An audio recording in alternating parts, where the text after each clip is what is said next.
نحمدہ ونصلی ونسلم علی رسولہ الکریم اما بعد فاعوذ باللہ السمیع العلیم من الشیطان الرجیم بسم اللہ الرحمن الرحیم یا ایہا الذین آمنوا کتب علیکم الصیام کما کتب علی الذین من قبلکم لعلکم تتقون صدق اللہ العظیم وصدق رسولہ النبی الکریم ونحن علی ذلک لمن الشاہدین والشاکرین والحمد للہ رب العالمین اسألک الحی الذی لم یتخذ ولدا ولم یکن له شریک فی الملک ولم یکن له ولی من الذل وکبرہ تکبیرا اللہ اکبر لا الہ الا اللہ واللہ اکبر وللہ الحمد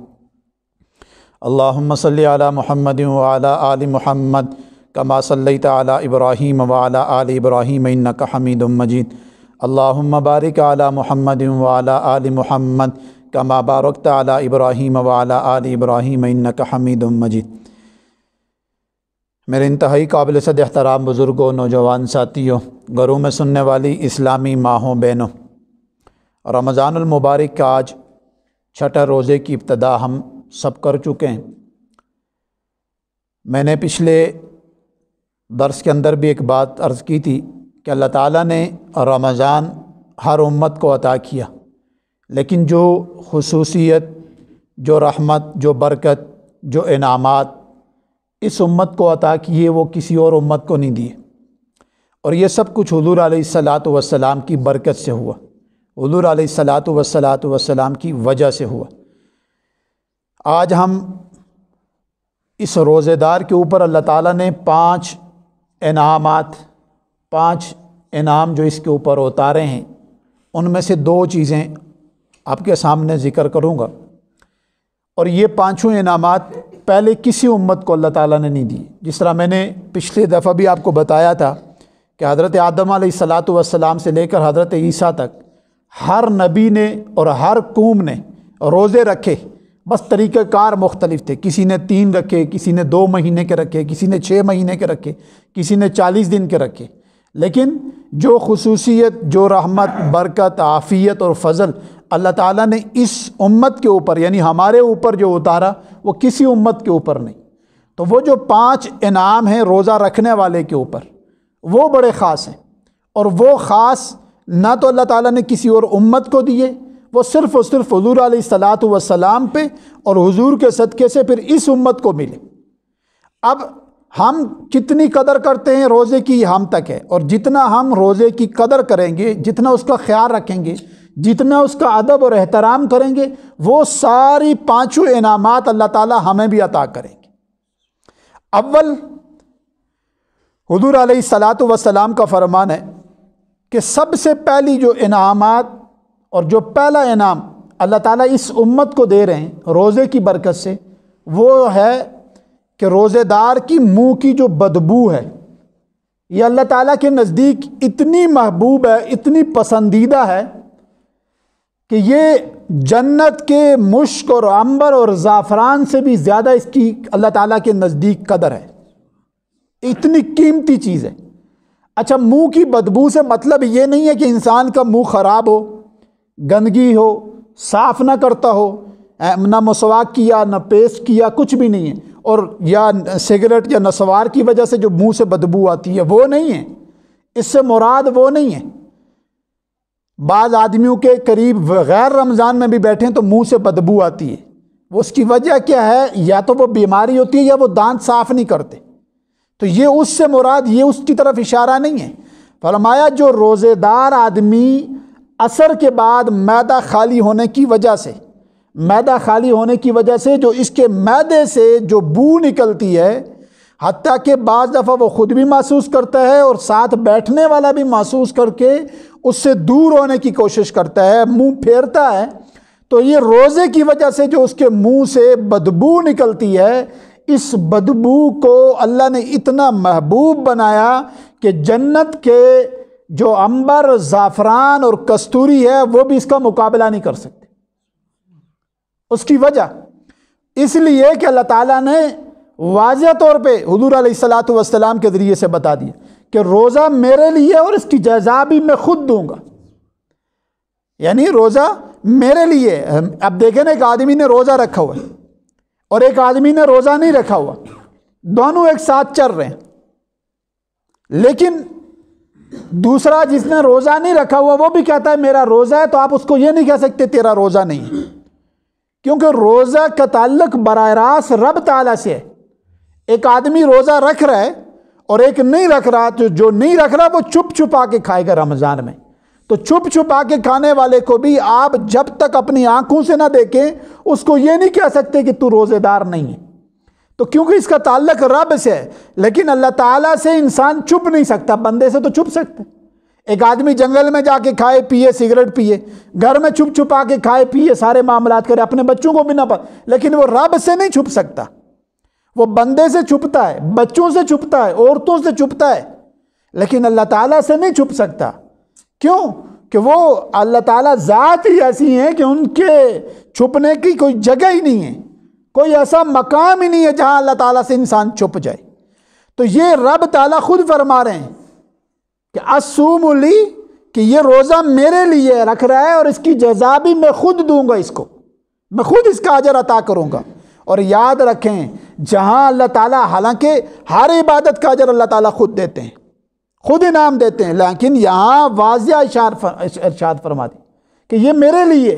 اور اس کا اجر اور اس کا ثواب میں۔ اور یاد رکھیں جہاں اللہ تعالیٰ خود دیں گے وہ اپنی شان کے مطابق دیں گے۔ اسی طرح نماز کے اندر بھی ایک مقام ایسا آتا ہے، انسان اگر وہ لفظ پڑھ لے سمی اللہ لمن حمیدہ ربنا لک الحمد حمدن کثیرن طیبا مبارکن فی، اگر جو آدمی سمی اللہ لمن حمیدہ کے بعد یہ لفظ پڑھتا ہے تو فرشتے ثواب لکھنے سے قاصر آ جاتے ہیں اور پریشان ہو جاتے ہیں اور باگے باگے اللہ کی طرف، عرش کی طرف بھاگنا شروع کر دیتے ہیں، اور اللہ تعالیٰ سے کہتے ہیں اللہ تعالیٰ اس نے تو وہ تعریف کے الفاظ اپنے منہ سے نکالے، اس کا اجر اور ثواب ہم نہیں لکھ سکتے۔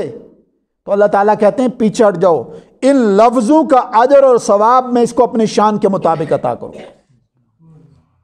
اب یہی حال ہے رمضان کا کہ کل قیامت والے دن اس بدبو کو، جو ہم بدبو کہہ رہے ہیں، کل اللہ تعالیٰ اس کو اپنے نامہ اعمال، بندے کے نامہ اعمال کے اوپر رکھ کے تولیں گے، اور یہی بدبو اس کو جنت میں جانے کا ذریعہ بنے گی۔ اور یہاں بدبو کی بات آ گئی، ویسے بھی آج ایک بات عرض کر دیتا ہوں، 3 چیزوں کا بہت اہتمام کرو، رمضان میں بھی اور غیر رمضان میں بھی۔ اگر خوشحال رہنا چاہتے ہو، رزق حاصل کرنا چاہتے ہو، اور یہ چاہتے ہو کہ پریشانیاں،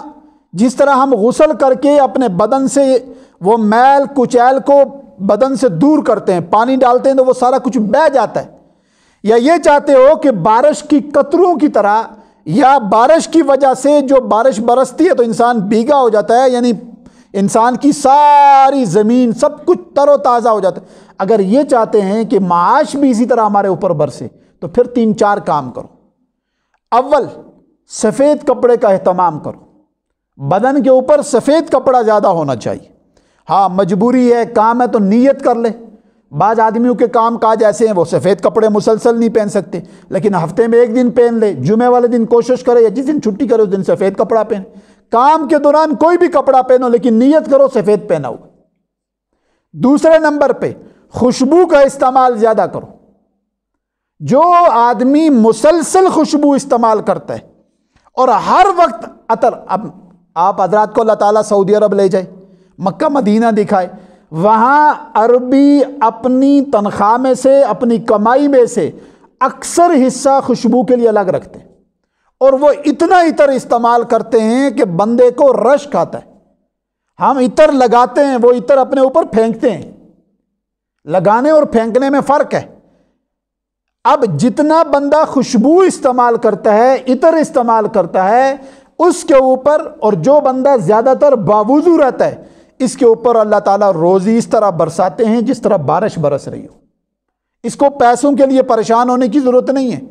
اس کی بیماریاں، دکھ، غم، مصیبتیں اس طرح ختم ہوتی ہیں جس طرح انسان وضو اور غسل کے لیے اپنے اوپر پانی پھینک کے اپنی میل کو، کچیل کو صاف کر دیتا ہے۔ ان 3 چیزوں کی وجہ سے اللہ تعالیٰ انسان کو خوشحال کر دیتے۔ تو ان 3 چیزوں کا رمضان میں بھی اور غیر رمضان میں بھی اہتمام کیا جائے۔ اور دوسرا انعام، پہلا انعام کہ اس کے منہ کی بدبو اللہ تعالیٰ کو اتنی محبوب اور پسندیدہ ہے کہ جنت کا عنبر اور مشک اس کا مقابلہ نہیں کر سکتے، اور یہی بدبو کل قیامت والے دن اس کے نامہ اعمال میں رکھ کے اللہ تول کے اس کو جنت کے حوالے کریں گے۔ اور دوسرا انعام فرمایا جو آدمی روزے کا خیال رکھتا ہے، روزے کا اہتمام کرتا ہے، اس کے ادب احترام کرتا ہے، فرمایا اس آدمی کے لیے سمندر کی مچھلیاں بھی دعائے مغفرت کرتی۔ یہ آخری درجے کی بات کی ہے۔ اور ایک جگہ اور بھی ہے، فرمایا اس آدمی کے لیے، روزے دار کے لیے، روزے دار کے لیے 18,000 مخلوق تو وہ ہے جو ہمارے یعنی لکھی ہوئی ہے، اس کے علاوہ جتنی ساری اس کے لیے دعائیں مغفرت کرتی، ساری اس کے لیے بخشش کی دعائیں کرتی ہے۔ اور یاد رکھو میں نے پہلے بھی ایک دفعہ آپ سے کہا تھا کہ اگر کامیابی اور حسن چاہتے ہیں اور یعنی عافیت والی زندگی چاہتے ہیں، سکون والی، تو پھر مسنون دعاؤں کو اپنے ارد گرد جمع کرو۔ مسنون دعاؤں کو، ایک ہوتا ہے دعا کسی سے کروانا اور ایک ہوتا ہے لینا، دونوں میں فرق ہے۔ ایک یہ کہ میں اپنے ماں باپ سے کہوں ابو امی استاد جی مرشد جی میرے لیے دعا کریں، بزرگوں میرے لیے دعا کریں، اور ایک یہ ہوتا ہے کہ میں ایسے کام کروں کہ وہ بندہ مجھے دعائیں دے، ان میں فرق ہے۔ ایک ہوتا ہے میں کسی کو کہوں گا وہ کرے نہ کرے، ایک ہوتا ہے کہ میرے ہاتھوں سے ایسا کام ہو جائے کہ وہ بندہ مسلسل مجھے دعاؤں میں یاد رکھے، بس یہ آدمی کامیاب ہے۔ اور یاد رکھنا کچھ میں نے چیزیں بتائی تھیں، مسنون دعاؤں میں بچوں کی دعائیں مسنون ہیں، پرندوں کی دعائیں مسنون ہیں، اسی طریقے سے یعنی ایسی دعائیں، یعنی مسنون سے مطلب معصوم دعائیں، یعنی یہ اللہ تعالیٰ رد نہیں کرتے۔ اب ماں باپ کی دعائیں یہ معصوم دعائیں، ماں اور باپ اپنے بچے کے لیے جب بھی ہاتھ اٹھائیں یا ہاتھ نہ بھی اٹھائیں صرف زبان سے کہہ دے، وہ دعا کبھی رد نہیں ہوتی۔ اسی طریقے سے آپ کے پڑوسی ہیں، آپ نے اچھا ان کے ساتھ حسن سلوک رکھا ہوا، ان کے منہ سے جو بد دعائیں آپ کے بارے میں یا دعائیں نکلیں گی وہ معصوم ہیں۔ اگر بد دعا کر رہی ہیں اس کا بھی اثر ہے اور دعا دے رہی ہیں اس کا بھی اثر ہے۔ میاں بیوی کی آپس کی دعائیں معصوم ہیں، کیونکہ یہ محبت ہے، یہ رشتہ اللہ کو بہت محبوب اور پسند ہے۔ یہ دونوں ایک دوسرے کے لیے جتنی دعائیں کریں گے ایک دوسرے کو دیں گے، ان کی بیڑا پار ہوگا، ان میں نکھار آئے گا، ان میں محبت آئے گی۔ تو اب دیکھیں، اب بندہ روزہ کس کے لیے رکھ رہا ہے؟ اللہ کے لیے رکھ رہا ہے، اور اللہ تعالیٰ کس کو حکم کر رہے ہیں؟ مچھلیوں کو حکم کر رہے ہیں کہ اس کے لیے دعائیں مغفرت کرو۔ اور یاد رکھو، آخری بات کہتا ہوں، فرمایا جو آدمی اللہ تعالیٰ کا محبوب ہو جاتا ہے، اللہ تعالیٰ کو اپنا محبوب بنا لیتا ہے، سارے دندے ساری چیزیں چھوڑ کر صرف رب کا ہو جاتا ہے، اللہ تعالیٰ کیا کرتے ہیں؟ فرمایا فرشتوں کی ایک جماعت کو بلایا جاتا ہے آسمان کے اوپر، اور بلا کے کہا جاتا ہے کہ دیکھو دنیا کے اندر یہ بندہ ہے، اس کا یہ نام ہے، اس کے باپ کا یہ نام ہے، اس کی ماں کا یہ نام ہے، یہ فلانے خاندان سے ہے، میں اس سے محبت کرتا ہوں، تم بھی اس سے محبت کرو، اور جاؤ دنیا میں جا کے اعلان کر دو کہ اللہ تعالیٰ بھی اس سے محبت کرتے ہیں، فرشتے بھی محبت کرتے ہیں، اب دنیا والوں تم بھی اس سے محبت کرو۔ اس کی دلیل یہ ہے کہ آپ دیکھیں جتنے بھی بزرگ دنیا سے گزرے جو مشہور ہیں، سیدنا شیخ عبد القادر جیلانی محبوب سبحانی، اسی طرح جنید بغدادی رحمۃ اللہ علیہ، اسی طرح معین الدین چشتی رحمۃ اللہ علیہ، تمام بڑے سلاسل کے جتنے بھی لوگ گزرے، انبیاء گزرے، صحابہ گزرے، آج دیکھیں کسی نبی کو ہم نے نہیں دیکھا، کسی صحابی کو ہم نے نہیں دیکھا، کسی بزرگ کو ہم نے نہیں دیکھا، نہ ان کا زمانہ ہم نے دیکھا، نہ ہم نے ان کے قول دیکھے، نہ ان کے اطوار دیکھے، نہ ان کی زندگی کا کوئی چیز ہم نے نہیں دیکھی، نہ لین دین کیا، لیکن محبت ہم کرتے ہیں، اور بلا یعنی ایسی محبت کرتے ہیں کہ ہم ان کے خلاف کوئی بات نہیں سنتے۔ یعنی دیکھیں نا، حضور علیہ الصلوۃ والسلام کو ہم نے نہیں دیکھا، چھوٹا بندہ یا بڑا آدمی، حتیٰ کہ کسی بڑی سیٹ پہ بیٹھنے والا آدمی ایک ذرہ پر بھی حضور کی گستاخی کرے تو انسان کا کلیجہ پھٹ جاتا ہے، انسان اس کی جان لینے پہ آ جاتا ہے۔ یہ محبت اللہ نے دی ہے۔ کیوں دی ہے؟ اس وجہ سے کہ اللہ ان سے محبت کرتے تھے اور وہ اللہ سے محبت کرتے۔ یہی حال بزرگوں کا ہے، یہی حال بزرگوں کا ہے۔ تو آج ہمیں بھی اللہ ایک چیز بتا رہے ہیں کہ جب روزہ میرے لیے رکھو گے، محبت مجھ سے کرو گے، تو پھر میں تمہیں دنیا میں عزت والا بنا دوں گا۔ ایک وقت ایسا آئے گا کہ دنیا تمہارا نام سمجھ کے بھی تم سے عقیدت اور محبت کرے گی، تمہیں اس نے دیکھا نہیں ہوگا، تمہاری زندگی میں وہ بندہ نہیں آیا ہوگا، لیکن وہ مرتے دم تک تیری قدر کرے گا، تجھ سے محبت کرے گا۔ تو یہ دوسرا انعام ہے۔ اسی لیے میرے بھائیوں، بزرگوں اور دوستوں، ہمیں چاہیے کہ ہم اپنا تعلق اور اپنا ربط اپنے رب تعالیٰ سے بڑھائیں۔ مخلوق سے بھی تعلق ہونا چاہیے، ناراضگیاں نہیں ہونی چاہیے، لڑائیاں نہیں ہونی چاہیے، آپس میں فتنے فساد نہیں ہونی چاہیے، لیکن ہمارا رخ صحیح ہونا چاہیے۔ محبت اور تعلق اور امیدیں، یہ سارا کچھ اپنے رب سے ہونے چاہیے۔ باقی انسان ہے، انسان کے بغیر دنیا میں نہیں رہ سکتے، تعلقات کے بغیر انسان دنیا میں نہیں رہ سکتا، انسان تنہا نہیں رہ سکتا، انسان کو انسان کی ضرورت ہے۔ اور اللہ تعالیٰ نے بھی انسان کے دیکھے رشتے بنائے ہیں، بہن بھائی، چاچا ماموں، پھوپھیاں، یہ رشتے بنائے ہیں۔ اور پھر آخری رشتہ، آگے کیا رشتہ بنا دیا کہ انسان کو، اللہ کو پتا ہے کہ یہ انسان ہے، یہ اپنی ضرورت پوری کرے گا،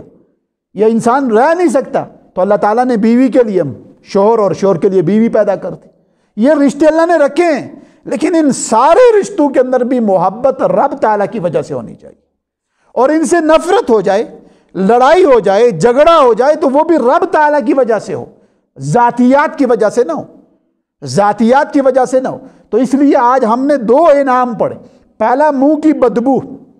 منہ کی جو روزے دار کی بدبو ہے اس کو اللہ تعالیٰ مشک اور عنبر اور زعفران سے زیادہ قیمتی رکھتے ہیں۔ اور دوسرا، روزے دار کے لیے سمندر کی مچھلی، حتیٰ کہ تمام مخلوقات جتنی بھی ہے وہ روزے دار کے لیے مغفرت کی، بخشش کی دعائیں کرتی ہے، عافیت کی دعائیں کرتی ہے۔ ہمیں چاہیے کہ ہم بھرپور طریقے سے رمضان کی قدر کریں، اور جتنی اس کی قدر کریں گے اتنی اللہ کی رحمت، برکت، عافیت، راحت اور سکون ہمارے گھروں، نسلوں کی طرف متوجہ ہو جائیں گے۔ اللہ تعالیٰ عمل کی توفیق عطا فرمائے۔